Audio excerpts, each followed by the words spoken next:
வணக்கம். நான் doctor Naveen Sathish, MD general medicine. நாம் இப்போ ரேபிஸ் நோய் பற்றி கொஞ்சம் பேசலாம். ரேபிஸ் நோய் பொதுவாக ஏன் மக்களுக்கு வருதுன்னா, ரேபிட் டாக்ஸ், ரேபிஸ் பாதிக்கப்பட்ட ஒரு நாயினால் கடிக்கிறதுனால நமக்கு ரேபிஸ் நோய் வரும். இது நாய் மட்டும்தானா? கிடையாது.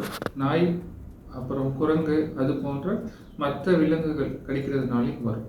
எல்லா நாய்கள் கடிக்கிறதுனாலையும் வரும்னா கண்டிப்பாக வராது. அது வர்றதுக்கு அந்த நாய்க்கும் அந்த ரேபிஸ் வியாதி இருக்கணும்.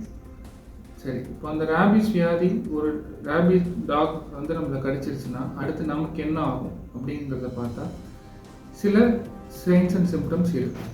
அது என்னென்னா, முதல்ல சாதாரணமாக காய்ச்சல் வர ஆரம்பிக்கும். சாதாரணமாக வைரல் காய்ச்சல் வர மாதிரி உடம்பு வலி வரலாம், காய்ச்சல் வரலாம்.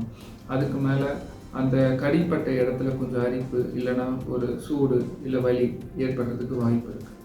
இதுக்கு அடுத்து 2வது ஸ்டேஜ் போவாங்க. அந்த ஸ்டேஜில் தான் ரேபிட் டாக்ஸ் கடிச்சவங்களுக்கு என்னெல்லாம் வரும்னா, 2 விதமாக பாதிக்கப்படுவாங்க. சிலர் ஒரு ஹைப்பர் ஆக்டிவிட்டி ஆயிடுவாங்க, அதிகமாக பேசுவாங்க, அதிகமாக வளருவாங்க.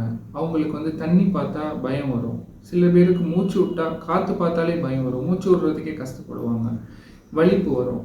அது போக கோமா ஸ்டேஜுக்கு போகிறதுக்கு சான்ஸ் இருக்குது. சிலர் அப்படியே மாற்றமாக அவங்க எதுவுமே பேச மாட்டாங்க, ரொம்ப சோர்வாயிடுவாங்க, கை கால்லாம் துவண்டு போக ஆரம்பிச்சிடும். இதுக்கடுத்து அவங்களும் கோமா ஸ்டேஜ் போகிறதுக்கு வாய்ப்பு இருக்குது. இந்த கோமா ஸ்டேஜை நம்ம 3வது கடைசி ஸ்டேஜ்னு சொல்லுவோம். கோமா ஸ்டேஜ் போயிடுச்சுன்னா பெருசாக நம்மளால் எதுவும் செய்ய முடியாது. அப்படியே அவங்க இறந்து போகிறதுக்கான வாய்ப்புகளும் இருக்குது. எதுக்கு இந்த ரேபிஸ் ரொம்ப ரொம்ப அதிகமாக நம்ம பேசுகிறோம், ரேபிஸ்க்கான வேக்சினேஷன் எல்லாரும் எடுத்துக்கிறோம் அப்படின்லாம் சொல்லணும்னு பார்த்தீங்கன்னா, இந்த ரேபிஸ் வியாதியை நம்ம 100% ப்ரிவென்ட் பண்ண முடியும். அதாவது நம்ம ஒரு ரேபிஸ் பாதிக்கப்பட்ட நாய் நம்மளை கடிச்சிச்சுன்னா நம்ம ஒழுங்கான முறையில் வைத்தியம் பண்ணுறதுனால, ஃபார் எக்ஸாம்பிள் வேக்சின் எடுத்துக்கிறதுனாலையும், சில பேருக்கு இம்னோகுளோபுலின்ஸ்னு சொல்லுவோம், அந்த இம்னோகுளோபுலின்ஸ் இன்ஜெக்ஷன் எடுத்துக்கிறதுனாலையும் நம்மளால் 100% இந்த ரேபிஸ் வியாதியிலிருந்து நம்மளால் பாதுகாத்துக்க முடியும்.